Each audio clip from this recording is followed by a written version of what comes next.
Hello friends, welcome back to my channel UPSC NCERT मंथन।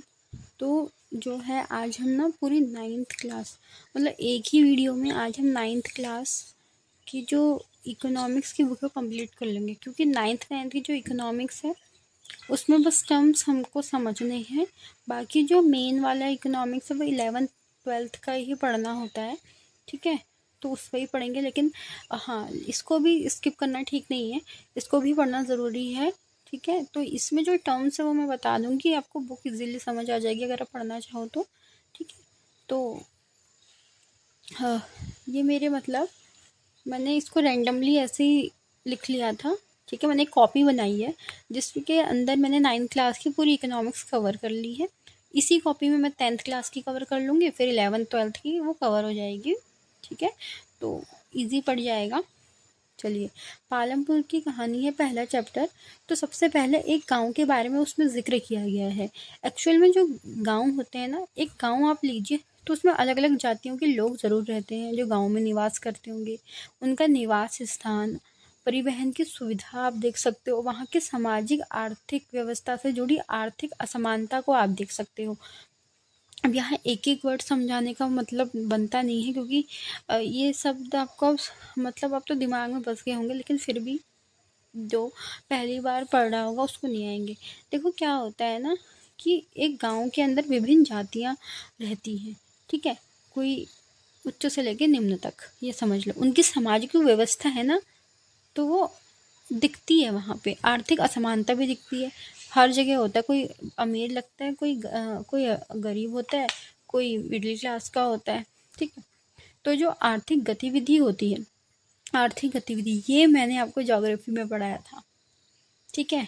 कल ही पढ़ाया था उद्योग वाले चैप्टर में, कि जो उद्योग है वो एक आर्थिक गतिविधि है। तो इसका मतलब तो समझाना बनता ही नहीं है, ठीक है। तो इकोनॉमिक एक्टिविटी ये तो मैंने कल ही समझा रखा है जिन्होंने वीडियो देखी है, ठीक है। तो इसमें क्या है कि 75% कृषि है, लघु विनिर्माण है, डेयरी है, परिवहन है, ठीक है। तो कृषि पे कोई 75% तो कृषि पे ही निर्भर है। कोई ने छोटे छोटे उद्योग खोले हैं, कोई डेयरी में है और परिवहन में है कोई। तो इस तरीके से आप डिवीज़न कर सकते हो। 75% कृषि, परिवहन, डेयरी उद्योग, विनिर्माण क्षेत्र यानी लघु विनिर्माण।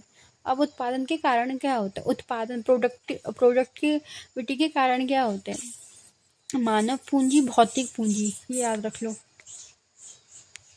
मानव पूंजी, भौतिक पूंजी। मानव पूंजी वह है, मतलब एक आप इसको इस तरीके से समझिए कि कोई व्यक्ति है और वह व्यक्ति, ठीक है, दो प्रकार के व्यक्ति हैं। एक व्यक्ति जो काम करना चाह रहा है लेकिन उसे काम नहीं मिल पा रहा है, दूसरा वह व्यक्ति जो काम करना ही नहीं चाहता है, ठीक है। तो दोनों में अंतर क्या है, एक काम नहीं करना चाहता है, एक काम करना चाहता है, ठीक है। जो काम करना चाहता है वो होगा बेरोजगार, जो नहीं करना चाहता है वो उसको हम बेरोजगार की गिनती में लेते ही नहीं है, ठीक है। अब जो अगर उस व्यक्ति को मतलब कोई काम मिल गया मानो, तो वो हमारे भारत में क्या कर रहा है, मानव पूंजी बन के कार्य कर रहा है, ठीक है। वो एक जनसंख्या के तौर पे हमारे भारत में नहीं निवास कर रहा है, वो एक पूंजी के रूप में कार्य कर रहा है, और वो भी हमारे देश में कहीं ना कहीं भागीदारी करता ही करता है, किसी ना किसी रूप में, पूंजी के रूप में। तो वो मानव पूंजी होगी। भौतिक पूंजी क्या होगी, ये तो आप अच्छे तरीके से, जो भौतिक है मुझे दिखता है वह पूंजी, वो भौतिक पूंजी होगी, ठीक है। जैसे कोई भी उत्पादन कर रहे हो, तो जैसे कृषि कर रहे हो तो गेहूं चावल सब भौतिक पूंजी के अंदर। श्रम, तो श्रम है वो भी तो हो रहा है, कोई श्रम कर रहा है, ठीक है। प्राकृतिक संसाधन है हमारे, प्राकृतिक संसाधन यानी जो गेहूं चावल है प्राकृतिक संसाधन है। भौतिक पूंजी हमने उनसे कुछ बना दिया मान लो, तो भौतिक पूंजी के अंतर्गत आ गया, ठीक है। हरित क्रांति देखो, एक पेज है यहाँ पे, खेती, खेती खेती और भूमि। खेती के लिए हमें भूमि चाहिए, भौतिक पूंजी चाहिए, यानी मशीनें होती है ना भौतिक पूंजी, ठीक है। मशीनों से रिलेट करो इसे, भौतिक पूंजी क्या है, मशीन से रिलेटेड है। भौतिक पूंजी मशीन होगी, ट्यूबवेल हो गए, पंप हो गए, ठीक है। मैंने वहाँ गलत बोल दिया था शायद एक्चुअल में, जस्ट अ सेकेंड, हाँ यहाँ पे मानव पूंजी बहुत तो समझिए। भौतिक पूंजी जो मशीन से रिलेटेड चीज़ें हैं भौतिक पूंजी, श्रम और प्राकृतिक संसाधन समझ के होगे। जो मैंने गलत बताया आई एम सॉरी, सुन लो। भौतिक पूंजी मशीनें होती हैं। खेती के लिए हमें भूमि चाहिए, उपजाऊ भूमि चाहिए, खाद्य चाहिए, पानी चाहिए, श्रम चाहिए। ऑब्वियस सी बात है, खाद भी चाहिए।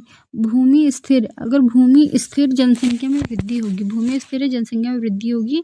खरीफ फसल ज्वार बाजरा बरसात में बोया जाने वाला आलू की खेती अक्टूबर दिसंबर में होती है। विंटर में रबी की फसल होती है और खरीफ की फसल गर्मी में होती है। इरिगेशन इम्प्रूवमेंट बहु फसल प्रणाली हमारे यहाँ अपनाई जाती है। एक ही खेत में अगर आप गेहूँ बो रहे हो, धान बो रहे हो, तो उसमें सरसों भी हो सकती है। सिंचाई की ज़रूरत क्यों? जहाँ बारिश भी होती है लेकिन 3 फसल लगानी है अगर आपको, तो सिंचाई भी चाहिए होती बहुफसल प्रणाली के लिए। मान लो किसी स्थान पे अगर बारिश भी होती है, ठीक है, लेकिन फिर भी सिंचाई की व्यवस्था चाहिए होती, क्योंकि उसको एक ही जगह पे 3-3 4-4 चीज़ें भी उगानी है, तो वो बहुफसल प्रणाली के अंतर्गत आ जाता है। देखो, और हेक्टेयर क्या होता है? एक वर्ग में जितने भी जो ये भूमि दिख रही है हेक्टेयर में, ठीक है, प्रति हजार सॉरी एक वर्ग में देखो 100 मीटर 100 मीटर 100 मीटर, तो ये हेक्टेयर है।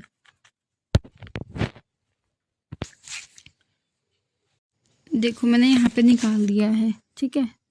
देखो ये गूगल में क्या बोल रहा है कि हेक्टेयर भूमि मापन की एक मौद्रिक इकाई है। क्या है? एक मीट्रिक इकाई है, मीट्रिक इकाई है, और जिसका उपयोग बड़े भूभाग खासकर कृषि भूमि को मापने के लिए किया जाता है। यह 10,000 वर्ग मीटर के बराबर होता है, लगभग 2.47 एकड़ के बराबर है। एक हेक्टेयर का एक वर्ग, जैसे मैंने बनाया था वहाँ, प्रत्येक भुजा 100 मीटर लंबी होती है। 100 गुणा 100 हेक्टेयर की मुख्य बातें हैं। वर्ग में एक हेक्टेयर बराबर 10,000 वर्ग मीटर, वर्ग किलोमीटर में एक हेक्टेयर बराबर 0.01 किलोमीटर, ठीक है। एकड़ एक हेक्टेयर में 2.47 है। फिर होता है बीघा, ठीक है। उत्तर प्रदेश में 3.98 बीघा है, गुजरात में 6.17 बीघा है, ठीक है। तो ये चीज़ें आपको पता लगेगी, ठीक है। प्रति जो होता है ना, एक वर्ग में 100 मीटर की भुजा होती है, और यह वर्ग 10,000 मीटर के बराबर होता है। कृषि मापन के लिए किया जाता है, खासकर कृषि भूमि के लिए किया जाता है। मीट्रिक इकाई में नापा जाता है इसको। देखो यहीं पे भी ऐसे ही बनाया था। अब यहाँ पे सबसे पहले तो आपको ये बता दें, अन्य आर्थिक गतिविधियाँ, डेयरी, इंफ्रास्ट्रक्चर, बुनियादी ढांचा, शॉप, ठीक है, ट्रांसपोर्टेशन, तो ये सारी चीज़ें जो है अन्य आर्थिक गतिविधियाँ हैं। हरित क्रांति 60 के दशक में हुई थी। नई उन्नत, आपने तो MS स्वामीनाथन का नाम सुना होगा, जो भारत में उन्होंने हरित क्रांति लाई थी। नई उन्नत किस्म के बीज, हाई यील्ड वेराइटी, उच्च किस्म के बीज होते हैं ना, तो वो अधिक उत्पादन होता है, अधिक पानी, रसायन, कीटनाशक लगता है। देखो पहले गेहूँ चावल जब उगाने शुरू हो गए थे, तो वो हाई यील्ड वेराइटी के अंदर आ जाते, उसमें अधिक पानी, अधिक रसायन, ये सब कुछ लगता था और अधिक उत्पादन होता था।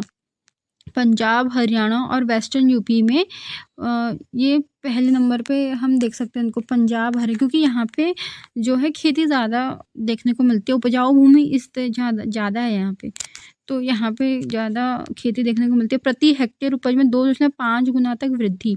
अवयवों को नष्ट, कीटनाशक जो पानी में घुल जाती है, मैं बताती हूँ, ऊपर से लिखा है मैंने। प्रति हेक्टेयर उपज 2.5 गुना तक वृद्धि होती है। रासायनिक उर्वरकों के अधिक प्रयोग का और पर्यावरण का में दुष्प्रभाव पड़ता है, ठीक है। ज़्यादा उत्पादन तो होगा, लेकिन जो है उपजाऊ भूमि है ना, जो वो बंजर होने स्टार्ट भी हो सकती है, क्योंकि अवयव जो है, जो कीटाणु होते हैं, नष्ट हो जाते हैं। अब आपको पता है कि ज़मीन में जो आपके कीड़े होते हैं, उनके अंदर भी जो माइक्रो ऑर्गेनिज्म होते हैं, ठीक है, उनके अंदर भी कहीं ना कहीं वो मिट्टी को उपजाऊ बनाने का कार्य करते हैं। तो ये कीटनाशक जब उनको मृत्यु ही कर देगा, तो फिर वो भूमि उपजाऊ के लिए तो उसका एक हिस्सा चले गया, और पानी में घुलने की वजह से घुल जाती है जो रासायनिक उर्वरक है, और बचा हुआ जो होता है ना मिट्टी की, भूमिगत जल के अंदर चले जाता है, जो कि दूषित हो जाता है भूमिगत जल अच्छे से। तो ये बहुत मतलब हानिकारक भी हो सकता है, इसलिए उर्वरकों का जो इस्तेमाल है वो बहुत ही बड़ी सावधानी पूर्वक किया जाना चाहिए। यानी कि आप उसको कम कर सकते हो, या उसे मतलब रोज़ नहीं डालना है उर्वरक को। वर्गीकरण, सीमांत छोटे जिनके पास 2 हेक्टेयर से कम ज़मीन होती है, वो सीमांत छोटे किसान कहलाते हैं। जिनके पास 2 हेक्टेयर से ज़्यादा ज़मीन होती है, वो अर्ध मोझले बड़े किसान कहलाते हैं। श्रम स्वयं का किराए का मशीनी, जो बड़े किसान तो श्रमिक लगाएंगे भाई, सीधी सी बात है। मशीनीकरण का ज़्यादा अवसर का उपयोग आजकल ट्रैक्टर ने ले लिया है जगह ज़्यादातर। सरकार ने न्यूनतम मजदूरी तय की है, लेकिन ठीक है, लेकिन उल्लंघन आम तौर पे हम नहीं कर सकते हैं। ठीक है, जो तय है वो तय है, उसका उल्लंघन नहीं करना है। मजदूरी न्यूनतम मजदूरी जो आपने निर्धारित की है मजदूरों की। अब है सेकंड चैप्टर। ठीक है, फर्स्ट चैप्टर जो है हमने 10 मिनट में कंप्लीट कर लिया है रिव्यू।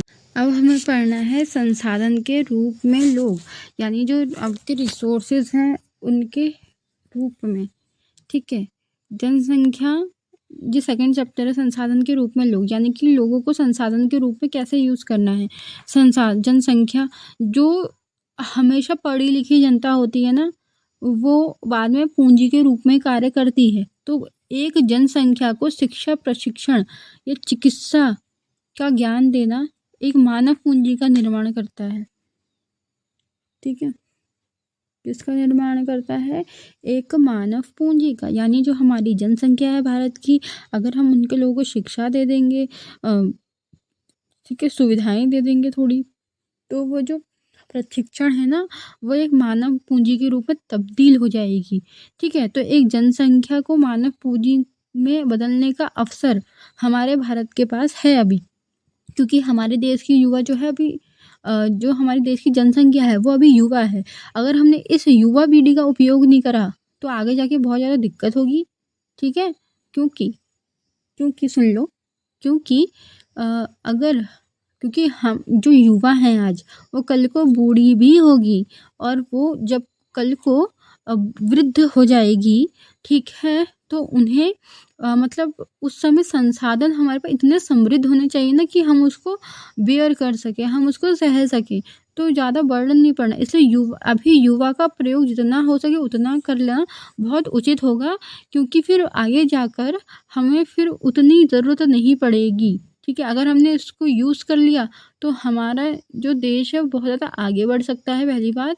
और वृद्धों पर इतना ज़्यादा क्या नहीं पड़ सकता है, जो उसको बोझ समझाता बिल्कुल नहीं, क्योंकि वो पहले से ही उनके पास पैसा होगा, धन होगा, वो खुद अपना स्वास्थ्य वगैरह सब कुछ देख सकते हैं। तो हमको जो है क्या बोलते हैं, उस युवा और वृद्ध, जो युवा जनसंख्या वृद्धि में जाने वाली है ना, तो युवा को ही पहले इस बारे में सोचना पड़ेगा, सरकार को भी सोचना पड़ेगा। ठीक है, देखो, सकल घरेलू उत्पाद करने की क्षमता होनी चाहिए उनमें। ठीक है, जनसंख्या, जिम्मेदारी, अवसर नहीं। अब ये सकल घरेलू उत्पाद क्या होता है अभी बताते हैं। अब देखो यहाँ पे है, देखो मैं ज़्यादा उसमें वो लिखने में जो होता है ना, वो राइटिंग बहुत ज़्यादा गंदी हो जाती है, इसलिए मैंने सोचा कि अब से क्या बोलते हैं गूगल में देखने की। सकल घरेलू उत्पाद, GDP, ग्रॉस डोमेस्टिक प्रोडक्ट, किसी देश की आर्थिक सेहत का एक महत्वपूर्ण माप है। आर्थिक सेहत का, जो एक निश्चित अवधि, आमतौर पर 1 वर्ष की तिमाही के दौरान उस देश की सीमाओं के भीतर जो भी उत्पादित अंतिम वस्तु और सेवाओं के कुल मौद्रिक मूल्य को दर्शाती है। यह देश की अर्थव्यवस्था, आकार, उसके प्रदर्शन समझने का मानक संकेत है। ये GDP, आपने सुना कि देश की GDP घट गई, देश की GDP बढ़ गई, तो ये जो GDP होता है, सकल घरेलू उत्पाद, ये क्या है? ये होता है कि आर्थिक सेहत का मापन किया जाता है, और इसमें क्या होता है कि 1 वर्ष में के दौरान जिन उत्पादन में सभी अंतिम वस्तुओं और सेवाओं जितनी दी गई हैं, जो उत्पाद बना है अंतिम, और सेवाएं जितनी भी दी गई हैं 1 साल में, उसका कुल मौद्रिक मूल्य हमको निकालना है। ठीक है, वो है GDP। सकल घरेलू उत्पादक कुल मूल्य, किसी देश में एक विशिष्ट समय सीमा के भीतर उत्पादित सभी अंतिम वस्तु और सेवाओं का कुल मापन हम निकालते हैं, मूल्य का। आर्थिक प्रदर्शन सूचक GDP यह दर्शाता है कि एक अर्थव्यवस्था कितनी बड़ी है और क्या वह बढ़ रही है या घट रही है। 3 तरीके से गणना की जाती है, इसकी गणना 3 तरीकों से की जा सकती है। व्यय के आधार पर अंतिम वस्तु और सेवाओं के कुल खर्च, ठीक है, अंतिम वस्तु है और सेवाओं का कुल खर्च। आय के आधार पर उत्पादन में अर्जित कुल आय, उत्पादन का आधार वस्तुओं और सेवाओं के उत्पादन में जोड़े गए कुल मूल्य। भौगोलिक सीमा, GDP की गणना किसी देश की भौगोलिक सीमा के भीतर ही की जाती है, भले ही उत्पादन विदेशी कंपनी द्वारा किया गया हो। जीडीपी का महत्व। जीडीपी देशों में अर्थव्यवस्था की तुलना करने में सामान्य आधार प्रदान करती है। आर्थिक वृद्धि का मापन। जब किसी देश में जीडीपी बढ़ता है इसका मतलब है अर्थव्यवस्था विस्तार हो रहा है, उपभोग बढ़ रहा है। ठीक है, यह आर्थिक निर्णय लेने और नीतियों को तैयार करने में महत्वपूर्ण आधार प्रदान करती है। मंदी संकेत। यदि जीडीपी लगातार 2 तिमाहियों तक गिरावट आती है तो इसे मंदी कहा जाता है। ठीक है, तो हमारा जो मैं समझा देती हूँ इस वर्ड को, सकल घरेलू उत्पाद। जो सकल घरेलू उत्पाद है ना आपका, सकल घरेलू उत्पाद जीडीपी, जो एक वर्ष में अंतिम वस्तु होती है और सेवाओं का कुल मौद्रिक मूल्य निकाला जाता है। ठीक है, सेवाएं यानी कि आप एक साल में जितना भी कुछ करते हो, यानी विदेशी कंपनी ने कोई यहाँ व्यापार करा उसको भी जीडीपी में गिना जाएगा, किसी विदेशी कंपनी ने। ठीक है, लेकिन अगर कोई बाहर है, भारत से बाहर कोई कार्य करता है, कोई व्यापार करता है, उसको हम जीडीपी में नहीं गिन सकते क्योंकि वो हमारे देश के भीतर नहीं किया गया है, सीधी सी बात है। ठीक है, अब देखो ये जीडीपी जो वर्ड है ना, इसको तो अच्छे से देख लेना, जीडीपी क्या होता है, जीडीपी अगर घट गई बढ़ गई क्या होता है। लेकिन हाँ, इससे जो मापन है ना वो जीडीपी बस ग्रोथ दिखाती है हमारी। ठीक है, हमारी वृद्धि को दर्शाना बहुत मुश्किल हो जाता है। एक व्यक्ति हम ना अलग अलग करके, मतलब हम इससे बड़े पैमाने पे ही ले सकते हैं। हम जेएनपी में बहुत कठिनाई हो जाती है, कहाँ जाएंगे हम इतने, मतलब एक व्यक्ति का आय नहीं माप सकते हम। एक एक व्यक्ति की आय मापने लग जाएंगे ना तो पता नहीं कितने साल लग जाएंगे, इसलिए हम जीडीपी निकाल लेते हैं। ठीक है, जनसंख्या, जिम्मेदारी का अवसर। जो जनसंख्या है ना, अगर वो कोई कार्य नहीं करती तो सरकार पे जिम्मेदारी आ जाती है, सीधी सी बात है। लेकिन अगर हम उस जनसंख्या को अवसर प्रदान करते हैं और फिर वो अवसर में बदल जाती है वो जनसंख्या, मतलब मानव पूंजी बहुत कार्य करेगी तो देश को बहुत ज़्यादा फायदा होगा भाई, सीधी सी बात है। जनसंख्या जिम्मेदारी, अगर जनसंख्या को हमको उसका भरण पोषण करना है तो हम वो सरकार पे जिम्मेदारी आ जाती है सीधी सीधी। लेकिन अगर हमने देश ने क्या करा, हमारी भारत सरकार ने, कि अगर हम जनसंख्या को अवसर की समानता दे दें और अवसर इतने प्रदान कर देना उसको हम, तो जो है वो कार्यरत पूंजी में बदल जाएगा और बहुत ज़्यादा लाभ होगा उससे हमारे देश को। ठीक है, जैसे बहुत सारे अवसर, हम उसको नौकरी पेशे में अवसर प्रदान कर सकते हैं, और व्यापारिक क्षेत्र में अवसर प्रदान कर सकते हैं, कौशल क्षेत्र में अवसर प्रदान कर सकते हैं, और और आप देख सकते हैं कि हम बहुत सारी चीज़ें हैं करने को। तो हर ना कहीं से जो रोजगार है वो उस पे घेरी होनी चाहिए जनसंख्या पे। तो वो जो है ना बहुत उसको वो एक बहुत ज़्यादा क्या बोलते हैं, कार्यशील और मानव पूंजी के रूप में कार्य करेगी, और धीरे धीरे आर्थिक वृद्धि और जो है आपकी आर्थिक समृद्धि। ठीक है, आर्थिक समृद्धि बढ़ेगी तो बहुत कुछ होगा हमारे देश में। ठीक है, अब आर्थिक समृद्धि क्या होती है और ये सब हम आगे बढ़ेंगे। शिक्षा के साथ व्यक्ति की सोच बदलती है, बिल्कुल शिक्षा के साथ व्यक्ति की सोच बदलेगी। जापान में प्राकृतिक संसाधन नहीं है, जापान में बहुत अच्छा उदाहरण है, जापान में प्राकृतिक संसाधन नहीं है, तथापि वह क्या है, बिल्कुल संपन्न देश है भाई। क्योंकि बताओ क्यों, बिल्कुल क्योंकि हम ये बताते हैं आपको, जापान में प्राकृतिक संसाधन नहीं है परंतु वो टेक्नोलॉजी में, तकनीकी में बहुत आगे है। उनका प्रबंधन देखो तकनीकी का, बहुत ही ज़बरदस्त है, बहुत ही ज़बरदस्त है, बहुत ज़्यादा ज़बरदस्त है। और उनमें परमाणु बम भी गिराए गए थे हिरोशिमा नागासाकी में, परंतु फिर भी क्या हुआ, 50 साल के भीतर उन्होंने अपनी अर्थव्यवस्था को मजबूत कर दिया, बिकॉज ऑफ टेक्नोलॉजी उन्होंने बहुत ज़्यादा मजबूत कर दी। ये मछली पालन के अलावा शायद वहाँ कुछ मतलब उत्पादन होता भी है, नहीं होता पता नहीं। ठीक है, तो ये प्राकृतिक संसाधन की कमी है वहाँ पे, फिर भी वो एक मजबूत देश है।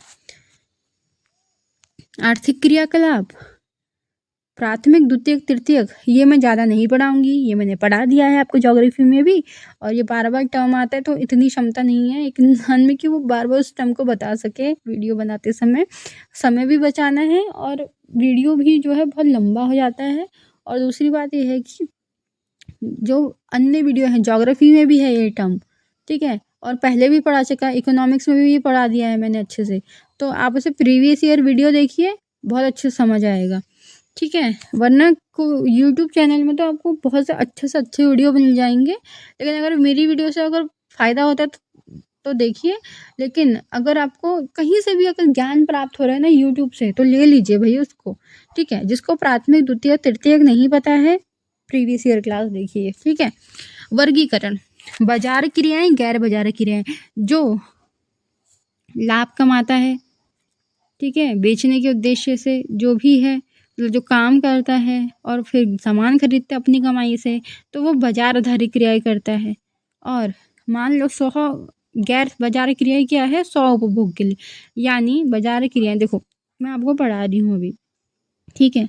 अगर मेरे यूट्यूब पे इतने अभी नहीं है, लेकिन मान लो कि मैंने यूट्यूब पे मेरा हो गया ग्रो, ठीक है, जो भी है, मतलब मुझे पैसा दे रही है यूट्यूब। अगर तो यूट्यूब पे मुझे अगर पैसा दे रही है तो वो मेरी बाजार क्रियाएं हो गई।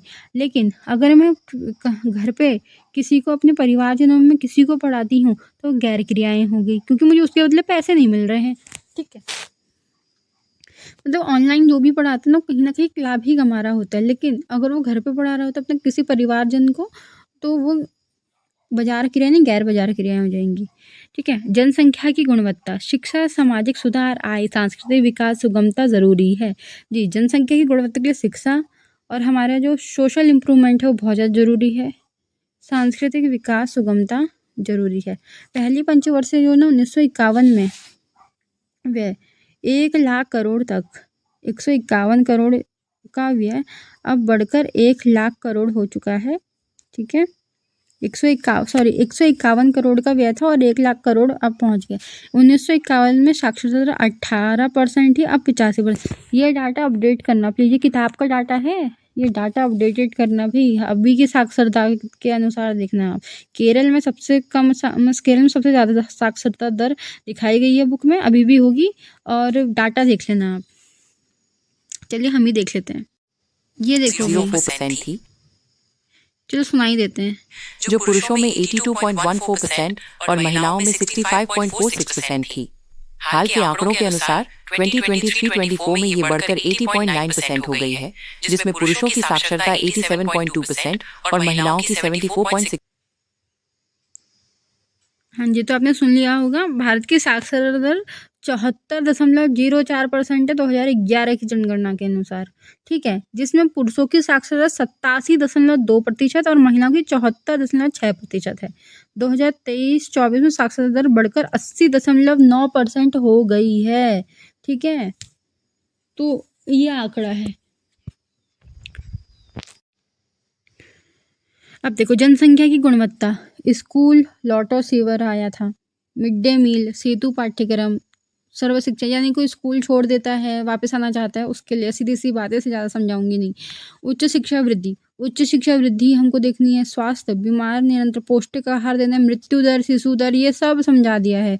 इकोनॉमी, जो कौन सा वाला चैप्टर पढ़ाया था, एक चैप्टर पढ़ाया था मैंने जनसंख्या वाला PYQ से, तो उसमें ये सब पढ़ा दिया। जीवन प्रत्याशा क्या होती है, सब पढ़ा दिया, ठीक है। बेरोजगारी 15 से, ये भी सब पढ़ा दिया, इसको भी नहीं पढ़ाना है भाई। बेरोजगारी टॉपिक तो नहीं पढ़ा रखा है, लेकिन हाँ 15 से 59 वर्ष की आयु तक जो भी व्यक्ति काम करने योग्य है वो बेरोजगार है। मौसमी बेरोजगारी, जो हर समय नहीं होती, प्रच्छन्न में जो छुपी हुई बेरोजगारी होती है ना, आवश्यकता से अधिक लोग जो हैं बेरोजगार होते हैं, शिक्षा योग्यता के बावजूद भी बेरोजगारी, इसमें कुछ नहीं था, ठीक है। अब देखिए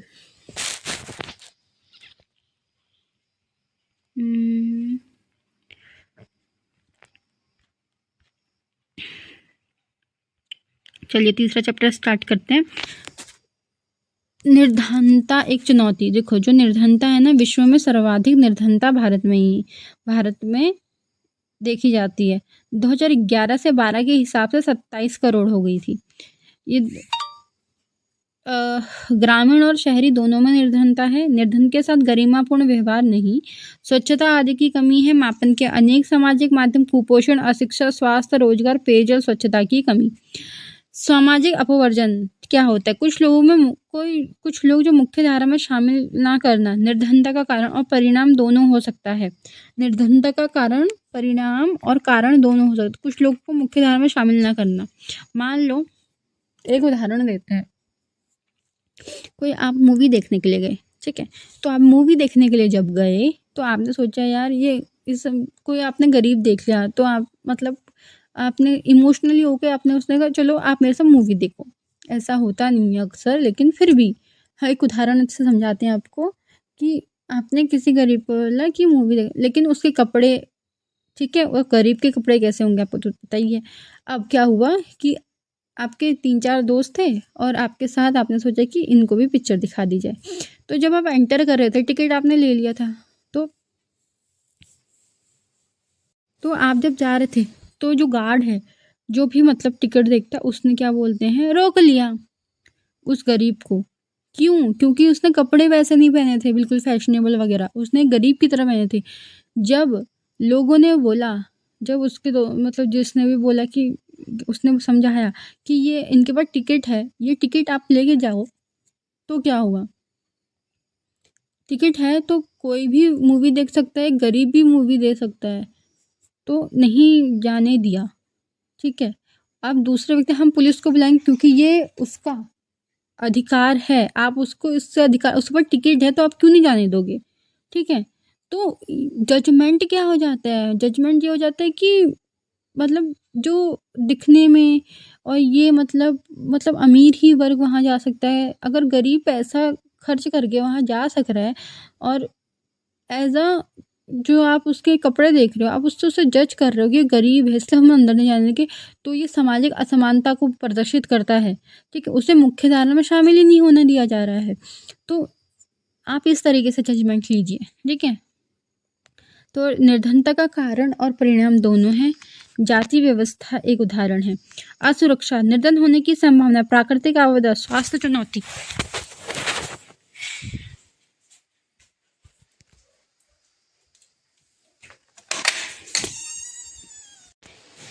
ठीक है, स्वास्थ्य चुनौती, बाकी सामाजिक स्थिति, ये सब देखना है। निर्धनता रेखा, काल्पनिक रेखा जिसके नीचे आय होने पर व्यक्ति अपनी आवश्यकताओं की पूर्ति नहीं कर सकता है। शेड्यूल कास्ट, शेड्यूल ट्राइब, अनुसूचित जनजाति, जाति आप देख सकते हैं, उनका प्रतिनिधित्व देख सकते हैं। 29% थे, 43% गरीब। ये डाटा देखना है आपको। भविष्य, निर्धनता की व्यापक परिभाषा, शिक्षा, स्वास्थ्य, आवास, स्वच्छता आदि, ठीक है। ये हम अभी देखेंगे, लास्ट का कंक्लूजन मैंने लिख दिया यहाँ पे। गाँव में कैलोरी की बात पढ़ेंगे आप। गाँव की एक काम करना, आज करंट अफेयर देखना, आपको करंट अफेयर में देखना है वर्ल्ड बैंक रिपोर्ट की गरीबी के समक्ष जो है रिपोर्ट, आप देख लीजिएगा एक, ठीक है वो, ठीक है। और कुछ समितियां हैं, जैसे लकड़वाला समिति है और अलग समिति है, योजना कार्य आया था 1962 में, और तेंदुलकर समिति है। तो ये समितियां याद होनी चाहिए, और किसने कितनी कैलोरी बोला था और क्या था, ये सब याद होना चाहिए। तो अभी बुक के हिसाब से गांव में जो 2400 कैलोरी ग्रहण करता है और शहर में 2000 कैलोरी ग्रहण करता है, ठीक है। जो इतना करता है, मतलब एक दिन में कंज्यूम, भरण पोषण इतना करता है कैलोरी, तो ये एक आंकड़ा दे रखा है कि इतनी कैलोरी उसको लेनी है। निर्धनता के कारण क्या है? औपनिवेशिक इतिहास, बड़ी पॉपुलेशन, 80 के दशक में धीमा आर्थिक गतिविधि, रोजगार का कम सृजन, आय का समान वितरण। तो इसको याद है, निर्धनता के औपनिवेशिक इतिहास, बड़ी जनसंख्या, 80 के दशक में आर्थिक वृद्धि का कम होना, रोजगार सृजन, आय का असमानता, ठीक है। निर्धनता विरोधी उपाय, 2 कारक है, आर्थिक समृद्धि, लक्षित निर्धनता रोधी कार्यक्रम। आर्थिक समृद्धि, लक्षित निर्धनता कार्यक्रम। 80 के दशक में समृद्धि नहीं, इसके बाद काफी तेज। आर्थिक समृद्धि से अवसर बढ़ते हैं, बिल्कुल बढ़ते हैं। कृषि से समृद्धि, कम परिणाम दिखाई देते हैं। मनरेगा 100 दिन का रोजगार गारंटी देता है, और 15 दिन में काम नहीं मिलेगा तो कोष में से भत्ता देता है। 2004 में राष्ट्रीय काम के बदले अनाज योजना लाया था, यानी आप काम कीजिए, हम आपको अनाज देंगे। 150 पिछड़े जिलों में इसको लागू किया था। क्योंकि मैं बताती हूँ, क्योंकि क्या होता है ना कि अनाज देना, क्या पैसे भी पैसे से नहीं, वो पैसे का यूज कैसे करेगा, गलत कामों में भी कर सकता है। इसीलिए जो है अनाज देना उन्होंने उचित समझा, और ये बहुत सही भी था, क्योंकि कौन किस प्रकार से पैसे का यूज कर रहा है उनको नहीं पता। कोई गरीब किस पैसे से कर रहा है, अगर उसको हम अनाज दें तो अनाज ही लेगा। खाद्य सुरक्षा को बनाना पहले महत्वपूर्ण समझा, ठीक है, तो वो पैसा जो है ना वेस्ट चले जाएगा बिल्कुल भी, क्योंकि वो तो अपनी भरण पोषण, वो कैलोरी उतनी खा ही नहीं रहा है भाई। ठीक है, 15 दिन में काम नहीं तो गारंटी को उससे भत्ता जरूर दिया जाएगा, ये अलग बात हो जाती है। लेकिन 2004 में ये जो अनाज वाला कॉन्सेप्ट था ना, बहुत अच्छा कॉन्सेप्ट था ये। ठीक है, आर्थिक समृद्धि क्या है, ये एक चैप्टर है भाई पूरा, आर्थिक समृद्धि ये एक चैप्टर है, इसको पढ़ना है बाद में अलग से। ठीक है, वैसे तो जब आगे की क्लासेस में होगा एनसीईआरटी तो उसमें आ जाएगा, लेकिन जो मतलब हम पढ़ते हैं ना, नोट्स हमारे जो होते हैं उससे, लेकिन अभी आप 9th के हिसाब से पढ़ रहे हो तो ठीक है। खाद्य सुरक्षा देखो, चौथा चैप्टर का रिवीजन, सभी को भरपेट भोजन, ठीक है, पर्याप्त उत्पादन, खरीदने का सामर्थ्य, बोलो सभी को भरपेट भोजन मिलेगा, पर्याप्त उत्पादन होना चाहिए, खरीदने का सामर्थ्य एक व्यक्ति में होना चाहिए। 70 के दशक तक सिर्फ उत्पन्न करने को खाद्य सुरक्षा माना जाता है। अमर्त्य सेन ने लाभार्थियों को मिलने तक की यात्रा को जोड़ा, बहुत बड़ी बात थी ये उस समय। अमृत सेन ने लाभार्थियों को मिलने तक की यात्रा को जोड़ा, क्यों जरूरी, संकट के समय 1943 में बंगाल में अकाल, आप देख सकते हो वहां पे लाखों मौतें हुई थी। कोविड-19 का समय आप देख सकते हो अभी, खाद्य असुरक्षित लोग, निर्धन, मौसमी बेरोजगारी, अनियत श्रमिक, भूमिहीन महिलाओं के पास आय नहीं, SC ST बच्चे कुपोषित हो सकते हैं अगर एक महिला एक भरण पोषण में मतलब उतनी कैलोरी नहीं खा रही है तो जितना उसे खाना चाहिए। ठीक है,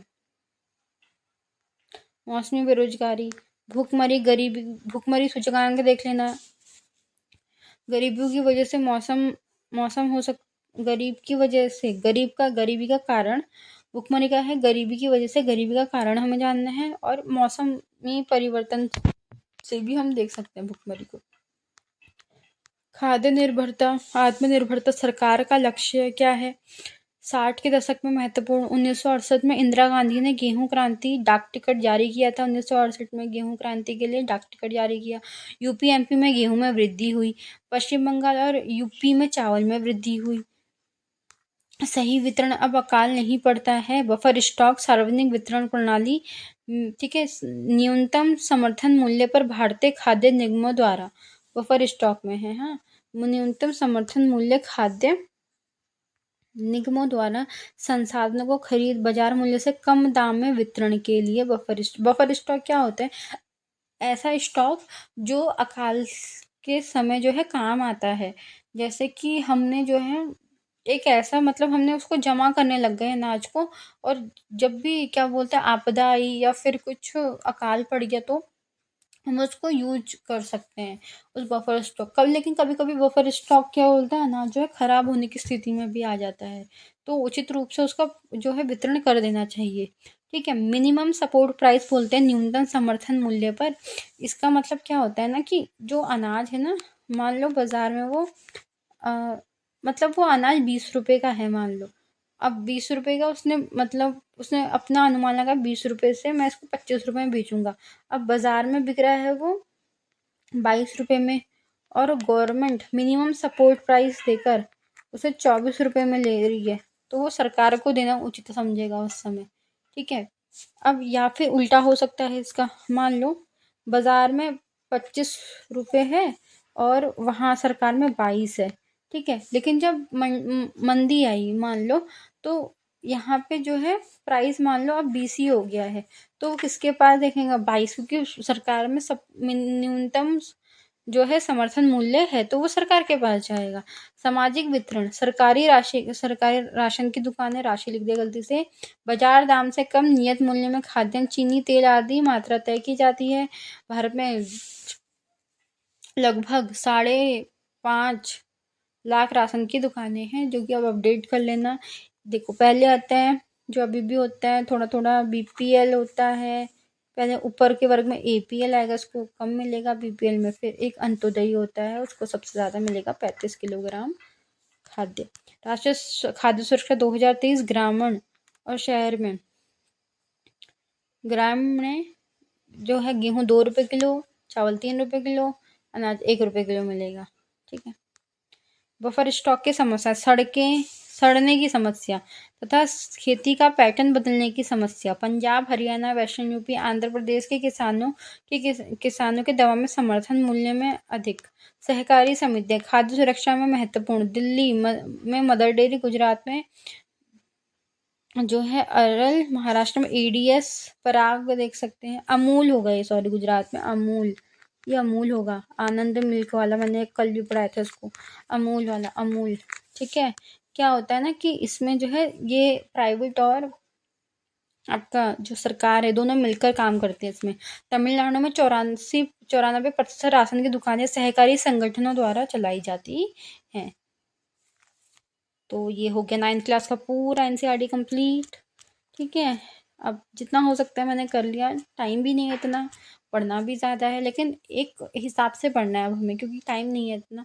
ठीक है, क्योंकि मैंने कहा ना कि हम ना इधर के ना उधर के, फिर भी हमें पढ़ना पड़ेगा और हमको इतना लेना है नॉलेज, लैक ऑफ नॉलेज नहीं, हमको अब नॉलेज को करना और एक भी टाइम वेस्ट नहीं करना है। तो thank you so much friend, bye.